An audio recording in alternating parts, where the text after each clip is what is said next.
अस्मत्गुरुसमारम्भां यतिशेखरमध्यमां लक्ष्मीवल्लभपर्यन्तां वन्दे गुरुपरम्पराम् ஆழ்வார்கள் வாழி அருளிச் செயல் வாழி தாழ்வாதுமில் குறவர்தாம் வாழி ஏழ்வாறுமுய்ய அவர்களுரைத்தவைகள்தாம் வாழி செய்யமறை தன்னுடனே சேர்ந்து அகலகில்லே நிறையுமென் அலர்மேல் மங்கை உரைமார்பா நிகரில் புகழாய் உலகம் உன்னுடையாய் என்ன யாழ்வானே நிகரிலமரர் முனிக்கணங்கள் விரும்பும் திருவேங்கடத்தானே புகழொன்னில்லா வடியேன் உன் அடிக்கீழமர்ந்து புகுந்தேனே அகில புவன ஜன்மஸ்தேம பங்காதிலீலே வினத விவிதபூத புராதரக்ஷைகதீக்ஷே ஸ்ருதிசரசி விதீப்தே பிரம்மணி ஸ்ரீனிவாசே பவது மம பரஸ்மின் சேமுழி பக்திரூபா யோ நித்யமச்சுதபதாம்புஜயுக்மருக்மம் व्यामोहदस्तदितराणि तृणाय मेने अस्मद्गुरोर्भगवतोऽस्य दयैकसिन्धोः रामानुजस्य चरणौ शरणं प्रपद्ये श्रीमान् वेङ्कटनाथार्यः कवितार्किककेसरी वेदान्ताचार्यवर्यो मे सन्निधत्तां सदा हृदि எம்பெருமானை குறித்தும் அவனுடைய பிராட்டிமார்களை குறித்தும் அவனுடைய அடியவர்களிலே முக்கியமானவர்களான சக்கரத்தாழ்வான் கருடாழ்வான் இவர்களை குறித்தும் ஸ்தோத்திரங்களை அருளி செய்த வேதாந்த தேசிகன் மற்றொரு அடியவரான ஆதிசேஷன், அந்த ஆதிசேஷனுடைய அவதாரமாய் திகழ்கின்ற யதிராசர் என்று போற்றப் பெறுகின்ற ஸ்ரீ ராமானுஜர் எம்பெருமானார் பாஷ்யக்காரர் அவரை பற்றி 70க்கும் மேற்பட்ட ஸ்லோகங்கள் கொண்ட ஒரு ஸ்தோத்திரத்தை அருளி செய்திருக்கிறார் வேதாந்த தேசிகன். அதுதான் யதிராஜ சப்ததி என்று வழங்கப் பெறுகிறது. இந்த யதிராஜ சப்ததி என்கிற அற்புதமான ஸ்தோத்திரத்திலே யதிராசரான ஸ்ரீ ராமானுஜருடைய பெருமைகள், அவருடைய அடியவர்களுடைய பெருமைகள் என்று பலவற்றையும் விரிவாக எடுத்து அருளி செய்து கொண்டு வந்தார் அல்லவா. அதிலே இப்பொழுது 47வது ஸ்லோகத்திலே அந்த எம்பெருமானாருடைய ஸ்ரீசூக்திகள், அதாவது ஸ்ரீசூக்திகள் என்றால் அவருடைய திருவாக்குகள் என்னால் அவர் எழுந்தருளியிருந்த காலத்திலே அவர் தம்முடைய வாயாலே சொன்ன விஷயங்கள், அல்லது அவர் எழுதி வைத்த நூல்கள், அதுவும் அவருடைய ஸ்ரீசூக்திகள் தான். அவர் எழுதி வைத்த நூல்கள் என்னால் பிரம்மசூத்திரத்துக்கு விரிவுரையாக அவர் எழுதியுள்ள வியாக்கியானங்கள், பகவத்கீதைக்கு விளக்கமாக அவர் அருளி செய்துள்ள வியாக்கியானங்கள், உபநிஷத்திற்கு அவர் சொன்ன விளக்கங்கள், இவைகளெல்லாம் நூல்களாக இன்றைக்கு நமக்கு கிடைக்கின்றன. அந்த நூல்களிலே இருக்கக்கூடிய ஒரு வார்த்தையும் அவருடைய ஸ்ரீசூக்தி தானே. அந்த ஸ்ரீசூக்திகளுடைய பெருமையை இந்த 47வது ஸ்லோகத்திலே தெரிவிக்கிறார் வேதாந்த தேசிகன்.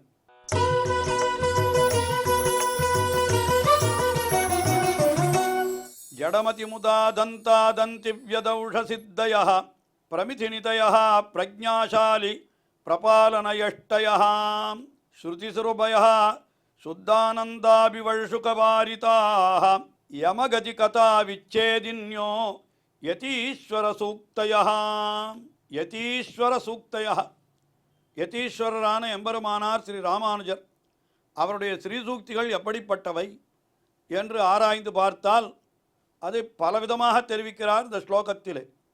அது என்ன பண்ணுகிறது என்னால் ஜடமதி முதா தந்தாதந்தி வியதௌஷா, அதாவது ஜடமதி என்னால்னா அறிவற்றவர்கள், அவர்கள் என்ன பண்ணுகிறார்கள், வாதத்திற்கு வருகிறார்கள். அவர்களுக்கு வாதம் செய்கிற அளவுக்கு பெரிய அறிவில்லை. ஏதோ தாங்கள் பிடித்தது அதை சாதிக்க வேண்டும் என்று நினைத்து கொண்டு தவறான பொருள்களை கற்பித்து கொண்டு அதையே விவாதமாக சொல்லி கொண்டு வருகிறார்கள். அப்படி வருகிறவர்கள் என்ன பண்ணுகிறார்கள் என்னால் தந்தாதந்தி வியதா, வார்த்தைகளை சொல்லுகிற பொழுது அவர்களுக்கே என்ன ஆகிவிடுகிறது, பற்களை நரநர என்று கடிப்பார்களாம். பதில் சொல்ல முடியவில்லை என்றால் கோபத்தினாலே பற்களை கடிக்கிறார்கள். அது பற்களை கடிக்கிற பொழுது என்ன ஆகும்னா அவர்களுடைய நாக்கே பல்லிலே கடிபட்டு அதனால் நாக்கிற்கே புண் உண்டாகி விடுமா. ஆனால் அப்படிப்பட்ட அதற்கு ஔஷத சித்தையா, நல்ல ஔஷதம் போல இருப்பது ஸ்ரீ ராமானுஜருடைய ஸ்ரீசூக்தி. நாக்கில் நமக்கு புண் ஏற்பட்டு விட்டதானால் அதுக்கு மருந்து தடவுகிறார்கள் அல்லவா? மருந்து தடவினாத்தானே அது போகும். சாதாரணமாக நாக்கில் புண் ஏற்பட்டால் நெய்யை தடவு என்று சொல்லுவார்கள். நெய்யே சிறந்த மருந்து என்று இப்படி சில மருந்துகள் உண்டு. ஸ்ரீ ராமானுஜருடைய ஸ்ரீசூக்திகள் என்னன்னா, வீணான வாதங்களாலே வாதங்கள் ஏற்படுகிற பொழுது பல்லாலே வந்த வேதனைக்கு என்றே சொல்லுகிறார். இல்லை இப்படியும் சொல்லலாமோ, ஒருவருக்கொருவர் வாதம் செய்கிற பொழுது பல்லாலே கடித்து விடுவார்களோ மற்றவர்களை, தெரியவில்லை, அதற்கும் மருந்து என்று அப்படி சொல்லலாமோ?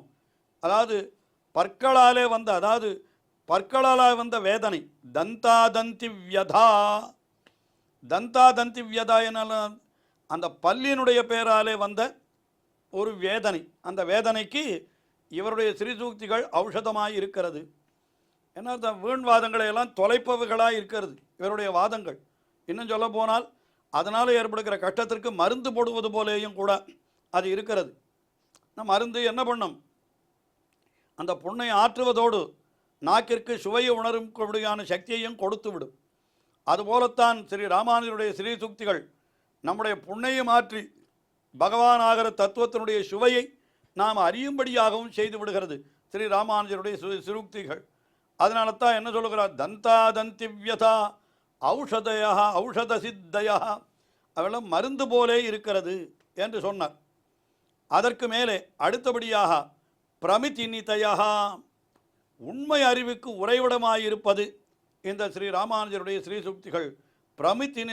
உண்மை அறிவு என்னால் என்ன? வேதாந்தங்களுடைய உண்மையான கருத்தை அறிந்து கொள்ள வேணுமானால் ஸ்ரீ ராமானுஜருடைய நூல்களைத்தான் நாம் வாசிக்க வேணும். வேதாந்த தேசிகன் தெரிவிக்கிறார் நமக்கு. மேலே ஸ்ரீ ராமானுஜர் எந்தெந்த இடத்துல எல்லாம் நமக்கு என்ன சந்தேகம் எழும் என்று அவரே அதை ஊகித்து அந்த சந்தேகத்தையும் எழுதி அவரே அதற்கு பதிலும் சொல்லுகிறார் என்று அத்தை பார்க்கிற பொழுது நமக்கு உண்மை அறிவு எத்தாலே ஏற்படும்? ஸ்ரீ ராமானுஜருடைய நூல்களை கற்பதாலே தான் ஏற்படும். அதற்கு மேலே இன்னொரு பெருமை சொல்லுகிறார். என்னன்னா, பிரஜாசாலி பிரபாலனய எஷ்டயா. இது ஸ்ரீ ராமானுஜருடைய ஒரு ஸ்ரீசூக்திகள் எப்படிப்பட்டது என்னால், பிரஜா, நமக்கு அறிவு ஏற்பட்டு விடுகிறது. ஸ்ரீ ராமானுஜருடைய நூல்களை படிக்கிறதுனால நமக்கு அறிவு ஏற்படுகிறதுன்னு வைத்துக்கொள்வோம். அறிவு ஏற்பட்டு விடுகிறது. ஏற்பட்ட பிற்பாடும் கூட அந்த அறிவை கடுப்பதற்கு யாராவது 2 பேர் வருவோம். அது இல்லை, இது இல்லை, இப்படி சொல்லுவது தவறு, அப்படி சொல்லுவது தவறு என்று இப்படி சில பேர் வரலாமோ இல்லையோ? அப்போது மறுபடியும் ஸ்ரீ ராமானுஜருடைய ஸ்ரீசூக்தியே எப்படி இருக்கும்னு கேட்டால், அந்த அறிவை அழிந்து போகாமல் கெடுக்கக்கூடிய தடியாய் இருக்கிறது என்று, கொம்பு போலே இருக்கிறது. அதாவது நல்ல பயிர்களை விளைக்கிறார்கள் சிலர்கள், களைகளெல்லாம் எடுத்து விட்டு பயிர்களை விளைப்பார்கள். அந்த பயிர்களை விளைத்தால் அந்த பயிர்களை நாசம் செய்வதற்கு சில பறவைகள் வரலாம், சில ஜந்துக்கள் வரலாம், மாடுகள் வரலாம், இல்லை இன்னும் கூட சில வேறு ஜந்துக்கள்லாம் வந்து அந்த பயிரை நாசம் செய்ய வரலாம். அப்போ அந்த ஜந்துக்களையெல்லாம் விரட்டுவது எத்தாலே? என்னால் கையில் ஒரு கொம்பை கொண்டு தான் விரட்ட வேண்டும். கையில் கொம்பை கொண்டு தான் அந்த மாடுகளையோ அல்லது நாய் முதலான ஜந்துக்களையோ அல்லது வேறு விதமான விஷயங்களையோ விரட்டுவது. என்னால் அதற்கு கையில் ஒரு தடி வேணும். அந்த தடி என்ன பண்ணும்? பயிருக்கு நாசம் விளைக்கக்கூடிய அத்தனை பேரையும் விலக்கி விடும். அதுபோலத்தான் இங்கே என்ன சொல்லுகிறார்? பிரஜாசாலி. பிரஜாசாலி என்னால் அறிவு என்னும் பயிர். அது ஸ்ரீ ராமானுஜருடைய நூல்களை படிப்பதாலே நமக்கு வரக்கூடிய அறிவு என்னும் பயிர்.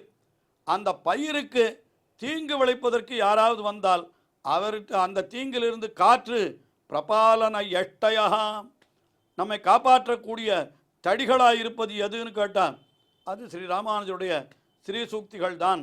யாராவது நம்முடைய மனத்தை குழப்பும் விதமாக ஏதாவது ஒரு வாதத்தை செய்தால் ஸ்ரீ ராமானுஜருடைய வாக்கியத்தை எடுத்து வாசித்து காட்டினாலே போகிறோம், அவர்களெல்லாம் ஓடியே போய்விடுவார்கள். அப்படிப்பட்ட ஸ்ரீசூக்திகள் ஸ்ரீ ராமானுஜர் அருளி செய்திருக்கிறார் என்று அதை சொல்லுகிறார். அதுக்கு காரணம் என்ன? ஸ்ருதி சுரபயா. அவர்களெல்லாம் எப்படிப்பட்டவை? வேதத்தினுடைய மனத்தை தன்னிடத்திலே கொண்டிருப்பவை. அதாவது வேதங்களே வடிவெடுத்தவை. வேதங்களுக்கு புறம்பாக ஸ்ரீ ராமானுஜர் எதையும் சொல்லவே இல்லை. வேதங்களுக்கு இணையாக, அதாவது அணுக்கமாகத்தான் தம்முடைய ஸ்ரீசூக்திகளை அருளி செய்திருக்கிறார். அதனால் வேதத்தை அடிப்படையாக கொண்டுதான் அர்த்தங்களை தெரிவிக்கிறார். வேதத்துக்கே அர்த்தம் சொல்லுகிறோம் என்று சொன்னவர்களும் கூட வேதத்தினுடைய கருத்துக்கு புறம்பாக அர்த்தம் சொல்லுகிறார்கள். இதுதான் குதிருஷ்டிகள் என்று பெயர், அப்படிப்பட்டவர்கள். ஆனால் ஸ்ரீ ராமானுஜருடைய ஸ்ரீசூக்திகள் அப்படி அல்ல. அது என்ன பண்ணுகிறது, ஏற்கனவே நமக்கு தவறான வாதங்களால் அந்த புண்ணை ஆற்றுகிறது, அதுக்கு மேலே நமக்கு சரியான அர்த்தத்தை தெரிவிக்கிறது. அந்த சரியான அர்த்தத்தை தெரிந்து கொண்ட பிற்பாடு ஏற்படக்கூடிய தடைகளை விரட்டுகின்ற தடியாயும் இருக்கிறது. இது அத்தனைக்கும் காரணம் என்னன்னா ஸ்ருதி சுரபயா, வேதங்களினுடைய அடிப்படையிலே அமைந்திருக்கக்கூடிய அந்த ஸ்ரீசூக்திகளவை, அதனாலே நமக்கு அவை நன்மையை பயக்கின்றன என்று அத்தை சொன்னார். அதற்கு மேலே அது என்ன பண்ணுகிறது, நமக்கு தீமையை விளக்குகிறது என்று வரைக்கத்தான் இது வரைக்கும் சொன்னார். அதாவதுன்னா மருந்து புண்ணை ஆற்றும், அதே சமயத்தில் தடி விரோதிகளை அகற்றும் என்று இவ்வளவுதானே சொன்னார். அப்படி அது போராது, பின்ன வேற என்ன கொடுக்கும் அப்படின்னு கேட்டால் சுத்தானந்த அபிவர்ஷுக வாரிதாக, எல்லையற்ற ஆனந்தமாகிற ஒரு பேரின்ப மழையை பொழியக்கூடிய மேகமாய் இருக்கிறது. ஸ்ரீ ராமானுஜருடைய ஸ்ரீசூக்திகளை படித்தால் நமக்கு அறிவு வளரும். அறிவு வளர்ந்தால் போருமா, விரோதிகளை அழிக்கும், அது போருமா, நமக்கு சந்தோஷத்தையும் உண்டாக்கணும். ஸ்ரீ ராமானுஜருடைய ஸ்ரீசூக்திகளை மருந்தை சாப்பிட்டா நமக்கு மருந்து வியாதியை குணப்படுத்தும், ஆனால் மகிழ்ச்சியை உண்டாக்குமோ? உண்டாக்காது. ஆனால் எது மகிழ்ச்சியை உண்டாக்கும் என்னால் இனியான பதார்த்தங்கள் ஏதாவது ஒன்றை சாப்பிட்டால் நமக்கு மகிழ்ச்சி, தேனை பருகினால் மகிழ்ச்சி உண்டாகிறது என்று சொல்லுவார்கள். அதுபோல் ஸ்ரீ ராமானுஜருடைய ஸ்ரீசூக்திகள் எப்படிப்பட்டவை என்னால் நம்முடைய விரோதிகளை போக்குகவை மட்டுமல்ல, நமக்கு மகிழ்ச்சியையும் விளைவிப்பவை. சுத்தானந்த அபிவர்ஷுக வாரிதாக, என்ன ஸ்ரீசூக்திகளை படிக்கிற பொழுதே என்னமா ஆனந்தத்தை உண்டாக்க நமக்கு. அந்த கத்தியத்திரயம் முதலான கிரந்தங்களை வாசிக்கிற பொழுது உண்டாகிற ஆனந்தம் அதற்கு எல்லையே கிடையாது. அது சரி, நமக்கு ஆனந்தத்தை விளைத்தால் போருமா, வேறு என்ன செய்யும் அது என்றால் முடிவாக சொல்லுகிறார், யமகதி கதா விச்சேதின்யாக. யமகதி, யமகதி என்னாலனா யமனுலகம் சென்று நாம் அங்கே போய் துன்பங்களை எல்லாம் அனுபவித்தல் என்று ஒன்று சாஸ்திரங்களிலே சொல்லப்பட்டிருக்கிறதே, அதை பற்றிய பேச்சையே ஒழித்து விடுகிறது. எப்பொழுது ஸ்ரீ ராமானுஜருடைய ஸ்ரீசூக்திகளை நாம் கற்க தொடங்குகிறோமோ அப்பொழுதே எம்பெருமானுடைய அன்பு நம்மிடத்திலே விழுந்து விடுகிறது. அந்த பிரீத்தியின் காரணமாக என்ன பண்ணுகிறான் எம்பெருமான், நம்முடைய பாபங்களை எல்லாம் மன்னித்து நம்மை ஏற்றுக்கொண்டு விடுகிறான். அப்படி ஏற்றுக்கொண்டு விட்டானால் அதற்கு பிறகு நமக்கு யமலோகத்திற்கு போக வேண்டிய அவசியம் என்ன? பாபம் இருக்கிறவன் தானே யமலோகத்திற்கு போக வேண்டும். உடனே எம்பெருமானாருடைய ஸ்ரீசூக்திகளாலே மகிழ்ச்சி அடைந்த எம்பெருமான் என்ன செய்கிறான், நம்மை அத்தனை பாபங்களிலிருந்து விடுவித்து நமக்கு மோட்சலோகத்தையே கொடுத்து விடுகிறான்.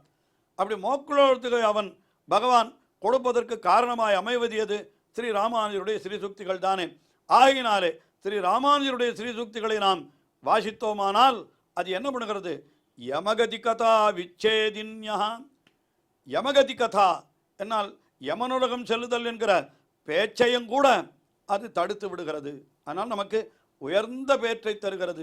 இப்படிப்பட்ட உயர்ந்த ஸ்ரீசூக்திகளை நாம் தினந்தோறும் அனுபவிக்க வேண்டாமா என்பது போல என்ன தெரிவிக்கிறார், அந்த பாஷ்யக்காரருடைய ஸ்ரீசூக்திகள் எப்படிப்பட்டவை, அறிவற்றவர்களுடைய வீணான வாதங்களாகிற பற்கள், அதனாலே வந்த வேதனை, அந்த வேதனைக்கு மருந்தாயிருக்கிறது. உண்மை அறிவை நமக்கு உண்டாக்குகிறது. அந்த வளர்ந்த அறிவுக்கு உண்டான தடைகள், அந்த களைகள் போல விரோதிகள் ஏற்பட்டால் அவற்றை நீக்கும் தடியாயிருக்கிறது. இதெல்லாம் வேதத்தினுடைய அடிப்படையில் அமைந்த ஸ்ரீசூக்திகள் என்கிற காரணத்தினாலே இப்படிப்பட்ட பெருமைகளை உடையதாயிருக்கிறது ஸ்ரீ ராமானுஜருடைய ஸ்ரீசூக்திகள். அது மட்டுமல்ல, அது நமக்கு எல்லையற்ற மகிழ்ச்சியாகிற பெருமழையை பொழிகிறது. பொழிந்து யமனுலகுக்கு செல்லுதல் என்கிற பேச்சையே அது ஒழித்து விடுகிறது.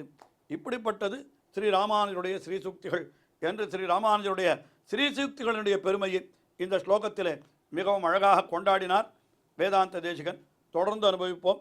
ஸ்ரீயக்காந்தாய கல்யாண நிதயே நிதயேர்த்தினாம் ஸ்ரீவேங்கடநிவாசாய ஸ்ரீனிவாசாய மங்களம். ஸ்ரீமத் சுந்தர ஜாமாதர் முனிமான் சவாசினே சர்வலோக நிவாசாய ஸ்ரீனிவாசாய மங்களம்.